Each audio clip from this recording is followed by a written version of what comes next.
Separate administration haibasi mangda mangra tanbagumani India manungda mase taba natraga kaibu Oithokloi haina Honorable Governor na yamna mayek sengna haibiraki haina Arambai Tengol gi PRO Robin Mangang khwairakpam na phongdorakli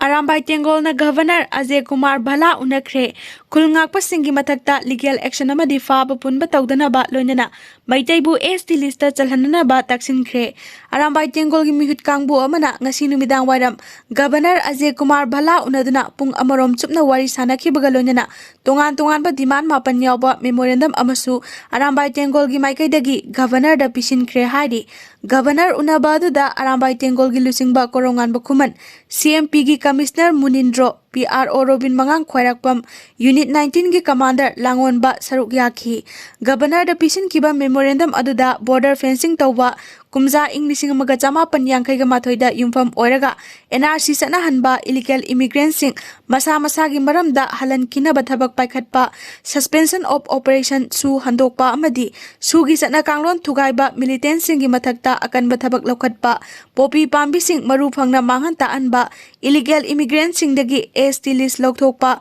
Arambai Tengol yauna khulngakpa khudingmaki mathakta commission tribunal court na singba kanagumba amatana phaba punba natraga legal action lawbagi thawong chathadaba singa maditamda chap manana chana hananaba MLRN LR Act 1960 semdokpa amadi Maitai mitai ST status amuk hana hanjil hanba haibasini memorandum aduda haukiba kumza Englishingani kulhumdagi me ahumdagi thorakiba chahi ani fazilakadorba irang asina maitai misam kaya thawai mangkhre kayana asok apandang kibaga loinana mioi kaya amana lanjenaduna leiri miyamgi demand sing asi athubada thabakta onthoknaba wafam sing palli maramaduna governor gi maikaidagi India government amadi mari leinaba authority singda demand sing thabakta onthoknaba taksin biu haiba wafam supalli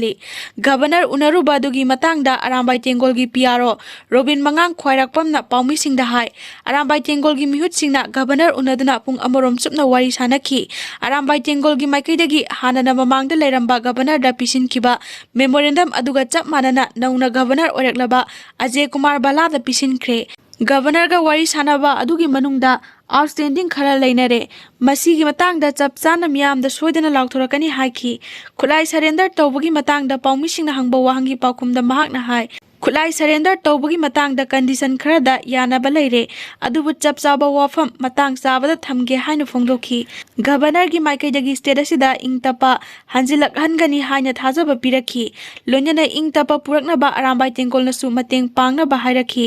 khulai sing lokhotpa luarba matung national highway hangdokani haiba wafam su thamlakhi Kangpopi district su khusu khulai kya khusinakre Manipur gi tongan ba mafam singdagi namduna lawkiba amadi lona yadaba maongda sizinari ba khulai sing lokhalaknaba governor na state asigi miyamda appeal tawkhraba matung Assam Rifles na atopa security forcing state intelligence agency district administration ga khusamnaduna Kangpopi district ki tongan ba community gi lusingwa singa wari sanakraba matung ngarang numidang pung 3 tagi ngasi ayuk pung 3 fawada district asidagi khusu khulai kya khusinarakhre IGAR South tagi fangbo pawgi matung ina hairiba pung taragani thogi matamasida magazine yawba AK-47 rifle ama 303 rifle ama Smith and Wesson revolver ama magazine ga loinana .22 gi pistol ama single barrel rifle ama improvised mortar ahum country made pull mechanism ani mortar bomb mapan 7.62 mm gi kapayariba maru yankhai 7.62 mm gi blank ammunition kun Motorola set ama hand grenade ama anti-riot rubber bullet kun gamari bulletproof plate ani amasung tube launcher ani surrender tarakhi surrender tawkraba khusu khulai singadu Manipur police ta khusinarakhre hairi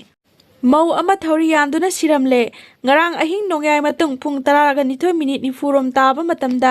mau ama masagi phamung kada thori yanduna siramle hairi thori yanduna siramliba mau asi thoba laisang thep maisnam lekai dagi thodam ayingbi debi chahi nifu mapuroiba TI Sanjoy kawi mahak masagi tumpham kada thori yanduna siduna leramba imung manungi miyoi singna thengnarakpadagi Jenims Hospital da pukatuna laikanana bohonakhi